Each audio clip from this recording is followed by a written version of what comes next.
ಎಲ್ರಿಗೂ ನಮಸ್ಕಾರ. ಕೊನೆ 10 ದಿನ ಅಷ್ಟೇ ಇದೆ. ಇವತ್ತಿನ ಟಾಸ್ಕ್ ಎಲ್ಲರಿಗೂ ಇಷ್ಟ ಆಗುತ್ತೆ. ಇದು ಹಣಕ್ಕೆ ಸಂಬಂಧಪಟ್ಟ ಅಂಥ ಟಾಸ್ಕ್. ಇವತ್ತಿನ ಟಾಸ್ಕಲ್ಲಿ 2025ರಲ್ಲಿ 10 ಸಿಚುವೇಶನ್ಸ್ ಎಲ್ಲಿ ನೀವು ಹಣವನ್ನು ದುಂದು ವೆಚ್ಚ ಮಾಡಿದ್ರಿ ಅಂತ. ಅಂದರೆ ನೀವೇನೋ ಒಂದು ಸಾಮಾನು ಕೊಂಡ್ಕೊಳ್ತೀರಾ, ಅದು ನಿಮಗೆ ಅವಶ್ಯಕತೆನೇ ಇರಲ್ಲ, ಜಸ್ಟ್ ನೋಡ್ಲಿಕ್ಕೆ ಚೆನ್ನಾಗಿತ್ತು ಅಂತ ತಂದು ಮನೇಲಿ ಸುಮ್ಮನೆ ಇಟ್ಟಿರ್ಬೋದು. ಅಥವಾ ಮನೇಲಿ ಆ ಥರದ್ದು ಆಲ್ರೆಡಿ ಸಾಮಾನು ಇರ್ಬೋದು, ಆದರೂ ಆ ಥರದ್ದು ಇನ್ನೊಂದು ಬೇಕು ಅಂತ ತೊಗೊಂಬಂದು ಇಟ್ಕೊಂಡಿರ್ಬೋದು. ಅಥವಾ ನೀವು ಬೇರೆ ರೀತಿಯಲ್ಲಿ ಹೋಗಿ ಅಥವಾ ಮಾಡಿದರೆ ಆ ಸಿಚುವೇಶನ್ ಅವಾಯ್ಡ್ ಮಾಡಿ ಸ್ವಲ್ಪ ಅಮೌಂಟ್ನ ಸೇವ್ ಮಾಡ್ಬೋದಿತ್ತು. ಈ ಥರ ಒಂದು 10 ಸಿಚುವೇಶನ್ ಬರೀರಿ ಎಲ್ಲಿ ನೀವು ಅಮೌಂಟ್ನ ಸ್ವಲ್ಪ ಸೇವ್ ಮಾಡ್ಬೋದಿತ್ತು ಅಂತ. ಓಕೆ, ಇದು 2025 ರಿಲೇಟೆಡ್ ಟಾಸ್ಕ್. ಆ್ಯಂಡ್ ಆ 10 ಸಿಚುವೇಷನಲ್ಲೂ ನೀವು ಎಷ್ಟು ಅಮೌಂಟ್ ಸೇವ್ ಮಾಡಿದ್ರಿ ಅನ್ನೋದನ್ನು ಲಿಟ್ರಲಿ ಒಂದು ಬುಕ್ಕಲ್ಲಿ ಬರೀರಿ. ಸೊ ಒಂದೊಂದು ಸಿಚುವೇಷನಿಂದಲೂ ನಿಮಗೆ ಒಂದು 500 ರೂಪಾಯಿ ಸೇವ್ ಆಗಿರ್ಬೋದು, ಅದನ್ನು ಮೆನ್ಷನ್ ಮಾಡ್ಕೋತಾ ಹೋಗಿ. ಸೊ ಕೊನೆಗೆ ನೀವು ಎಷ್ಟು ಹಣನ ದುಂದು ವೆಚ್ಚ ಮಾಡಿದ್ವಿ ನಾವು 2025ರಲ್ಲಿ, ಅದೇ ಸೇವ್ ಆಗಿದ್ದರೆ ಎಷ್ಟೋ ಸಿಚುವೇಷನ್ಸಲ್ಲಿ ನಮಗೆ ಕೈಯಲ್ಲಿ ದುಡ್ಡಿರಲ್ಲ, ಇಲ್ಲಲ್ಲಪ್ಪ ಅಂತ ಯೋಚನೆ ಮಾಡ್ತಾ ಇರ್ತೀವಿ. ಆವಾಗ ಅದನ್ನು ಯೂಸ್ ಮಾಡ್ಬೋದಿತ್ತು, ಅಥವಾ ಅದನ್ನು ಇನ್ವೆಸ್ಟ್ ಮಾಡ್ಬೋದಿತ್ತು ಬೇರೆ ಯಾವುದ್ರಲ್ಲಾದ್ರು. ಸೊ ಇಂಥ 10 ಸಿಚುವೇಷನ್ ಪಟ್ಟಿ ಮಾಡಿ. ಇನ್ನು 2026ಕ್ಕೆ ಬಂದರೆ, ಅಂದರೆ ಒಂದು ಕಡೆ ಚಾರ್ಲಿ ಮುಂಗರ್ ಅನ್ನೋರು ಇನ್ವೆಸ್ಟರ್ ಹೇಳ್ತಾರೆ, ಅವ್ರು ಹೇಳ್ತಾರೆ, ನನ್ನ ಹತ್ರ ಮತ್ತು ವಾರೆನ್ ಬಫೆಟ್ ಹತ್ರ ಸ್ಟಾರ್ಟಿಂಗಲ್ಲಿ ಇಬ್ಬರ ಹತ್ರನೂ ಕಡಿಮೆ ದುಡ್ಡೇ ಇದ್ದಿದ್ದು.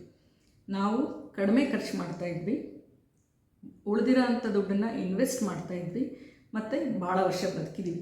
ಸೊ ನಾವೀಗ ರಿಚ್ ಆಗಿದ್ದೀವಿ ಅಂತ. ಸೊ ಅದ್ರಲ್ಲಿ 3 ಪಾಯಿಂಟ್ಸ್ ಇಂಪಾರ್ಟೆಂಟೇ. ಹೌದು, ಅದಕ್ಕಿಂತ ಎಲ್ಲದಕ್ಕಿಂತ ಮುಖ್ಯ ನಾವು ಜಾಸ್ತಿ ಅರ್ನ್ ಮಾಡಬೇಕು, ಜಾಸ್ತಿ ದುಡಿಬೇಕು. ದುಡಿಯೋಕ್ಕಾಗಿಲ್ಲ ಅಂದರೂ ಅಟ್ಲೀಸ್ಟ್ ಎಷ್ಟು ದುಡಿತಿದ್ದೀವೋ ಅದರಲ್ಲಿ ಖರ್ಚು ಕಡಿಮೆ ಮಾಡಿ ಅದರಲ್ಲಿ ಉಳಿದಂಥ ದುಡ್ಡನ್ನು ಸೇವ್ ಮಾಡಬೇಕು, ಅದನ್ನ ಇನ್ನೊಂದು ಕಡೆ ಇನ್ವೆಸ್ಟ್ ಮಾಡಬೇಕು, ಅದರಿಂದ ಮತ್ತೆ ಹಣ ಬೆಳೆಯೋದನ್ನು ನೋಡಬೇಕು. ಜಾಸ್ತಿ ದಿನ ಬದುಕಿದ್ರೆ ಆಬ್ವಿಯಸ್ಲಿ ಜಾಸ್ತಿ ದುಡಿತೀವಿ. ಸೊ ಇದನ್ನು ನಾವು ನಮ್ಮ ತಲೆಯಲ್ಲಿ ಇಟ್ಕೊಂಡು 2026ಕ್ಕೆ 10 ದಾರಿಗಳು ಹೇಗೆ ನಾನು ಹಣವನ್ನು ಸೇವ್ ಮಾಡ್ಬೋದು ಅನ್ನೋದನ್ನು ಪಟ್ಟಿ ಮಾಡಿ.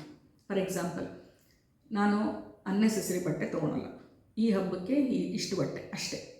ಯಾವುದೇ ಬಟ್ಟೆ ಚೆನ್ನಾಗಿ ಕಾಣ್ತು ಅಂದ ತಕ್ಷಣ ತೊಗೊಳಕ್ಕೆ ಹೋಗಲ್ಲ. ಹೊರಗಡೆ ಊಟ ಮಾಡೋದನ್ನು ಕಡಿಮೆ ಮಾಡ್ತೀನಿ. ಅಂದರೆ ತಿಂಗಳಿಗೆ 1-2 ಬಾರಿ ಅಷ್ಟೇ ಹೋಟೆಲಲ್ಲಿ ಊಟ ಮಾಡ್ತೀನಿ. ಸೊ ಅಲ್ಲಿ ನಿಮ್ಮ ಹಣನೂ ಸೇವ್ ಆಗುತ್ತೆ, ನಿಮ್ಮ ಆರೋಗ್ಯನೂ ಇಂಪ್ರೂವ್ ಆಗುತ್ತೆ. ಅಥವಾ ಹಣ ಸೇವ್ ಮಾಡಲಿಕ್ಕೆ ನಾನು ಬೇರೆ ದಾರಿಗಳು ನೋಡ್ತೀನಿ. ಅಂದರೆ ಇವಾಗ ಎಲ್ಲ ಹೋಗಬೇಕಾಗಿರುತ್ತೆ, ನಮ್ಮ ಕಾರ್ನೇ ತೊಗೊಂಡು ಹೋಗಬೇಕು ಅನ್ನೋ ನೆಸೆಸಿಟಿ ಏನಿಲ್ಲ, ನಾವು ಪಬ್ಲಿಕ್ ಟ್ರಾನ್ಸ್ಪೋರ್ಟ್ ಯೂಸ್ ಮಾಡೋದ್ರಿಂದನೂ ಹಣ ಸೇವ್ ಮಾಡ್ಬೋದು. ಸೊ ಈ ಥರ ಅಂದರೆ ಈ 10 ನಿಯಮ ನಾನು ಪಾಲಿಸ್ತಾ ಹೋದರೆ ನಾನು ನಿಜವಾಗ್ಲೂ ದುಡ್ಡು ಸೇವ್ ಮಾಡ್ತೀನಿ ಅಂತ ನಿಮಗೆ ಅನಿಸಿದ್ರೆ ಅಂಥ ಒಂದು 10 ಆ್ಯಕ್ಟಿವಿಟೀಸ್ನ ಲಿಸ್ಟ್ ಔಟ್ ಮಾಡಿ, ಅವನ್ನು ತಪ್ಪದೇ ಅಳವಡಿಸ್ಕೊಳ್ಳಿ. ಒಂದೊಂದು ಆ್ಯಕ್ಟಿವಿಟಿನೂ ನೀವು ಫಾಲೋ ಮಾಡಿದಾಗ, ಸಪೋಸ್ ನಿಮ್ಗೊಂದು ಡ್ರೆಸ್ ಇಷ್ಟ ಆಗಿರುತ್ತೆ, ಅದು ನೋಡ್ತೀರಾ, ಬಟ್ ಇದು ನೀವು ಪ್ರಾಮಿಸ್ ಮಾಡ್ಕೊಂಡಿರೋದು ನೆನಪಾಗುತ್ತೆ, ಆ ಡ್ರೆಸ್ ಬಿಟ್ಟು ಬರ್ತೀರಾ. ಡ್ರೆಸ್ ಅಟ್ಲೀಸ್ಟ್ 1,000-2,000 ಆಗಿತ್ತು ಅಂದರೆ ಯುವರ್ ಸೇವಿಂಗ್ 1 or 2,000 ಇದೆ. ಸೊ ಅದನ್ನು ಬರ್ಕೊಳ್ರಿ, 1,000-2,000 ಇವತ್ತು ಸೇವ್ ಆಗಿದೆ. ಆ ಥರ ನೀವು ಬರ್ಕೊಂಡು ಹೋಗಿ, ಒಂದೊಂದು ತಿಂಗಳಿಗೂ ನೀವು ಬರ್ಕೊಂಡು ಹೋದಾಗ ಒಂದೊಂದು ಸಿಚುವೇಶನ್ ಆದಮೇಲೂ ನಿಮಗೆ ಖುಷಿಯಾಗುತ್ತೆ ಎಷ್ಟೊಂದು ನಾವು ದುಡ್ಡು ಸೇವ್ ಮಾಡಿದ್ದೀನಿ ಅಂತ, ಅಥವಾ ಅನ್ನೆಸೆಸರಿ ಸ್ಪೆಂಡ್ ಮಾಡೋದನ್ನು ನಿಲ್ಲಿಸಿದ್ದೀನಿ ಅಂತ. ಸೊ ಇದು ಇವತ್ತಿನ ಟಾಸ್ಕ್. ಧನ್ಯವಾದಗಳು.